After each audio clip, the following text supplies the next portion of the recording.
Story 1. My wife wanted a third child, but I didn't. We agreed on 2. She suddenly got pregnant, and she decided to keep it despite my protests. We had a lot of fights, and she went to her sister's house. I think her sister and she had a fight, and her sister confessed to me that my wife had stopped using birth control on purpose. She showed me chats where they both planned it because I wasn't budging on a third child. After my shock subsided, anger came rushing in. I asked my wife for the whole truth. She first denied it, then confessed. I got a lawyer and I served her papers. I was worried that I couldn't divorce her while pregnant, but thankfully it's allowed in my state. She's 7 months pregnant, so I asked for a date 6 months from now. I feel she'll be good enough to attend court by that time. I told my wife that I was not going to support her in her pregnancy or childbirth. I wouldn't drive her, I would not feed her, I would not help her change, I would not be in the labor room with her, and I don't want anything to do with the baby. She wanted him, she can keep him all for herself. I called her sister to take her away so she could support her because I wouldn't do anything for her. Thankfully, her sister did come.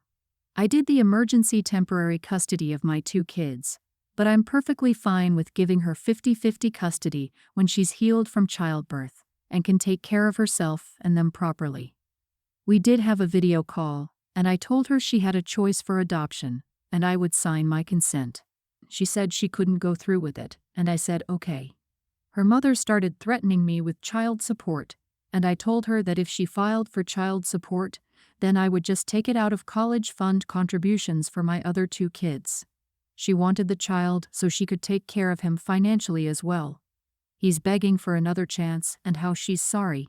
I don't care. I'm done with her and her baby. I don't think I'm wrong here. I didn't tell her to stop birth control. I'm disgusted by her. Am I the idiot for divorcing my pregnant wife? What she did is more than disgusting. She baby-trapped you, your own wife. And now who's going to pay for that? You and that baby.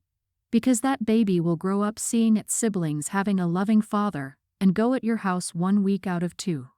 That baby will have to grow up knowing their father wants nothing to do with them, and I can't blame you at all. It's a horrible situation that your wife created, and it's, again, the kid that will pay the price of the selfishness of one of its parents. What a mess. You're not the idiot for divorcing her. This is not a woman you can ever trust again. I have to give my honest opinion. You are the idiot for your plans regarding the baby.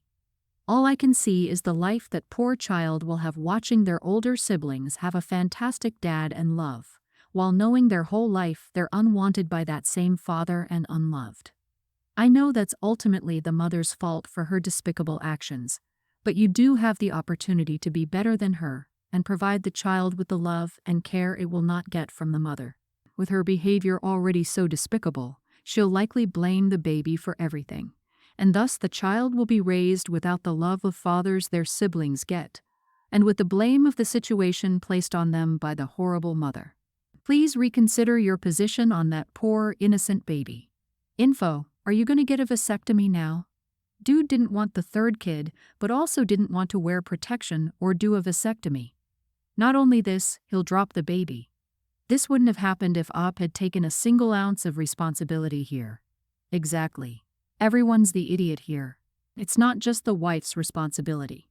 You take responsibility for your own reproductive wants, not shove the responsibility on others and cry about it when you get messed over. So dumb with men who say they don't want more kids then don't get a vasectomy. Are you really that surprised you got someone pregnant?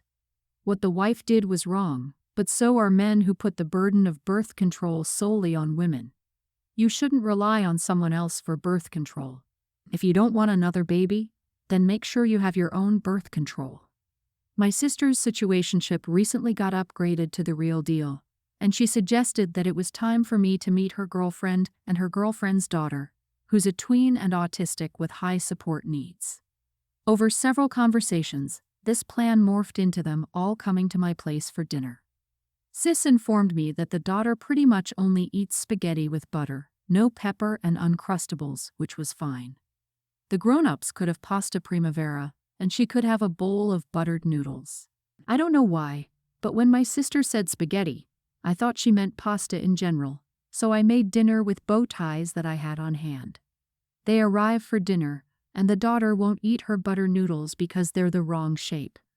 Her mom asks if I have any spaghetti, and I'm like, I have fettuccine that's still in a box in dry form. I offered to make a PB&J after dinner and make it look like an Uncrustable, but that won't work because she eats the strawberry jelly kind, and I only have grape jelly and an ancient jar of strawberry rhubarb jam from the back of the pantry that's a non-starter. She asked me to go ahead and try the fettuccine, and I'm like, sure, I'll get right on that as soon as I'm done eating. My sister and her girlfriend are unhappy with the lack of urgency. I'm not happy with being asked to let my dinner get cold while I cook a second meal because a kid won't eat her favorite food when it's a different shape, and by now the vibe of the whole evening is in the trash. They ended up leaving so the daughter could have spaghetti at home, and my sister was angry because that was a disaster. It's all my fault because she clearly said spaghetti. I'm like, I'm sorry. I genuinely didn't realize the bow ties and spaghetti were completely different, and never the twain shall meet. She's like, you don't understand how much picky kids, and especially autistic kids, need everything to be just so. And I'm like, yeah, I obviously don't understand, so why did I end up taking the lead on this dinner? Now we're at an impasse. You are the idiot for the pasta fiasco. She didn't say pasta, she said spaghetti. Why on earth would that translate to farfalle? Your sister told you that this child would only eat buttered spaghetti right now, so you went ahead and made something totally different, and then couldn't be bothered to give a genuine apology, and you showed no urgency to fix the problem you created. Unless you live under a rock, you understand that autism, especially with children, makes navigating food very tricky. People don't specify a pasta shape unless it's important. That's also why pasta restaurants will specify the noodle shape each dish comes with. I would say everyone's the idiot here. You're totally right that Op totally messed up here. However, with an autistic child in the game, and for a first meeting, Op's sister should have been the host. I fault the parent more than Op here. If you know your kid is highly picky or has severe allergies, don't take them to someone else's house for dinner until you know the host is fully aware of their dietary restrictions. Otherwise, you're just setting up your kid, the host, and yourself for a bad time. I agree. They shouldn't expect someone who's never met this kid to understand her dietary preferences. They should have bought or precisely specified their box of spaghetti to ensure the texture would be acceptable, or brought her specific brand and flavor of packaged sandwiches as a backup. I know a family with an autistic kid who has very similar dietary restrictions, and they never go anywhere without bringing safe backup food, whether it's to a restaurant or to grandma's house. I, 35 female, am a single mother to 2 kids, a toddler and a kindergartner. Both of my kids are in daycare, and over the years I've built a solid friend group with a handful of other moms, and our kids regularly get together for playdates. The father of my kids is not in the picture at all, and my relationship with him is non-existent. This is 100% for the best, and I'm currently in therapy to deal with a lot of things that my ex did to me. This friend group has been a lifesaver for me at times. A few months ago, 2 new kids started a dad daycare center. They're similar in age to my kids and were placed in the same classes. I noticed their dad was the only parent to pick up or drop off the kids. He would try to make small talk with me a few times, but I'm uncomfortable around strange men, so I would be polite, but not engage further than that. Our mom group has a group chat to support each other and arrange play dates. A few weeks ago, one of the moms texted the group chat that she was adding this new dad to our group chat because he wanted to have his kids participate in play dates outside of daycare. I privately texted that other mom and told her that I don't feel comfortable with a man. I don't know having my contact information, and that she should have consulted all of us before deciding to add him to our group chat. I then texted the rest of the moms and told them I wanted them to keep a separate group chat without the other dad, because I don't know him, which made me uncomfortable. This resulted in a lot of divided opinions, with about half of the moms agreeing to a separate chat, and the other half saying that it would be too difficult to keep track of, and that it is wrong to exclude another parent just because he's a man, and that I'm being unreasonable. The mom I texted privately replied to me that she's talked with this dad numerous times, that he seems like a nice person and a good parent, and that his kids shouldn't be excluded if they want to hang out with their friends outside of daycare. She told me I was being difficult and making all this harder than it needed to be. The other day when I picked up my kids, my kindergartner was upset because his friends were talking about a play date he wasn't invited to. I texted the moms about it, and they said that they were getting the kids together with the new dad and didn't invite my kids because of how I was acting. I told them it was rude to exclude my kids like that, and a couple of the moms told me to grow up, because that's exactly what I was trying to do to this dad and his kids. I'm at a loss because these moms have been so supportive of me in the past. But as soon as this dad comes into the picture, it's like they pulled a 180 and don't seem to care at all. Other moms still agree with me, but now it's like our friend group has been divided by this. Yeah, you are the idiot. You can't try to exclude him and then complain that it was turned around back to you. You get what you give. It's obviously a parents' group, and they just happen to all be women. Thus, you wrongly call it a mom's group. He's looking out for his kids and wants to have social contacts for them. You tried to bully your way into excluding him. He's done nothing to you. He doesn't deserve to be excluded because you have trauma with your ex. Your traumas are your own to deal with, not force others to accommodate your selfish wants. You are being unreasonable. You are being difficult. Now your kids are facing the repercussions of your actions. Set your boundaries and enforce them. But remember, boundaries do not force a behavior or action on others. It's about what you will accept. I will not be participating in activities or group chats where men I don't know are present is acceptable and enforceable. I don't want men I don't know in our group chat or at group activities is not a boundary, it's trying to control the group. Don't get upset when people respect your boundaries because you want them to pick you over someone else. This is exactly what I thought 100%. Decided this parents group was her support group. I'm sure it was never even a Just Moms group. It's just in current society, women are still typically the ones handling the brunt of childcare, including transportation to and from school, as well as planning play dates, excluding a single dad, and as a result punishing a child for their mom not being around is just flat out wrong. I hope gets the help she needs and gets therapy. My sister, 24 female, and I, 24 male, live together. We're pretty social people and belong to the same friend group, so we normally have a lot of our friends at our house whenever we can. This particular night, we were having a girls' night. I'm one of them gays, so of course I'm invited to every girls' night.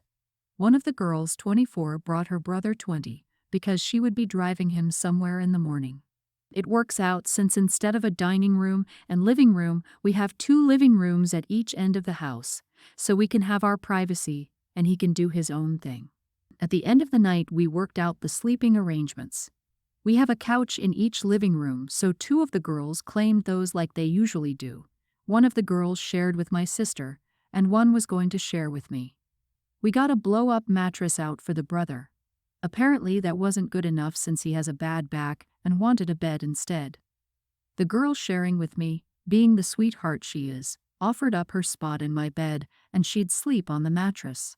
He did not like that idea and started complaining about how he was not going to share a bed with a gay guy and what if he tries something. Oh sweetie, you flatter yourself. Definitely not my type. He suggested he share with my sister, and that was a big no from her. So he had a bit more of a complaint about how bad his back was and yada yada yada. Eventually I just opened up the front door and said, "The street's there, you can go sleep in it instead." He ended up sleeping on the floor because I took the blow-up mattress away. My sister, and I think he was fishing to share a bed with her. I've gotten quite a bit of backlash from the girl whose brother it is and her friends, nothing from the other girls there, so am I the idiot? I cannot share a bed with a gay guy in case he tries something, but I can share a bed with the gender I'm attracted to, and you can trust me. He's mature enough to control himself around the gender he's attracted to, but isn't. Get the heck out with this. Not the idiot, the people giving you flack weren't there. They don't get a vote on this. I might just be pessimistic, but it sounds like he was just trying to share a bed with a girl so he could try some crap. That is skeevy behavior in my opinion. I need to sleep on a bed, but also, I can only sleep in bed with a girl. There were so many possible sleeping arrangements in this scenario that it began reading like a math problem. Somehow, he has an issue with all of them but one. A guest of yours brought a completely uninvited male guest to a girl's night. Then he spent the evening whining about how he wanted to sleep with your sister, while suggesting that your orientation automatically implies that you're out to get him. Gross. As soon as he complained about the accommodations, I would have offered to drop him at whatever hotel he preferred. How did this guy's sister not die of embarrassment from his behavior? I'd not invite her out again. I have a daughter, Katie, who's a young grammar schooler. She's a very smart and straightforward little girl. People are often surprised by what comes out of her mouth. We talk about filtering, but at her age, she's not always the best at it. I admit I didn't use a lot of baby talk when she was younger and do speak to her as I would an adult.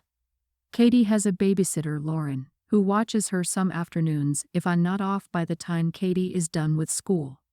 One night I had to work late. Lauren's mom, Julie, stopped by at one point to drop something off. Now I wasn't there, but by Lauren's admission her mom can be a lot. The following is Lauren's account. Katie confirmed it when I discussed it with her privately.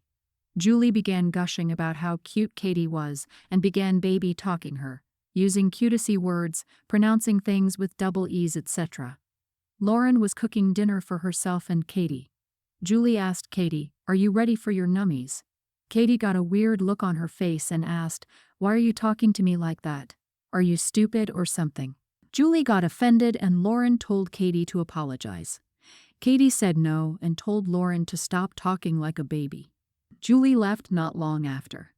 When Lauren relayed the story, I said maybe Katie shouldn't have been so candid, but Julie shouldn't have talked to her like an infant. Lauren said she just wants Katie to apologize to her mom. I said Julie should apologize to Katie for treating her like a baby. I did talk to Katie about being more polite. She seemed to be receptive. When I told my mom about the whole situation, she was appalled. She said Julie was probably just trying to be nice and didn't realize how mature Katie was. She said Katie should absolutely apologize. Am I the idiot? Okay, as a father of 4 kids, I legit just laughed out loud reading her response, and I'd laugh even harder if I were there for it. It's probably not great, but that's really funny. It's clear there's a fine line between being direct and being rude, and while your daughter may have crossed that line, it's an honest mistake at her age. You are not the idiot. Julie needs to grow up. I'm a teacher who mostly teaches that age group. Nobody speaks to them like they're babies, not their parents or siblings or family members that visit school. I think it's really weird that Julie saw her and thought, I better speak to this child like they're a toddler. But I also think it's important that Katie learns the impacts of her words on other people. Are you stupid? Isn't the right way to retaliate, but she's young and learning. I do believe she should apologize for calling Julie stupid, and that Julie should apologize for talking to Katie like she's a baby. I think everyone's the idiot here. You are the idiot, Op.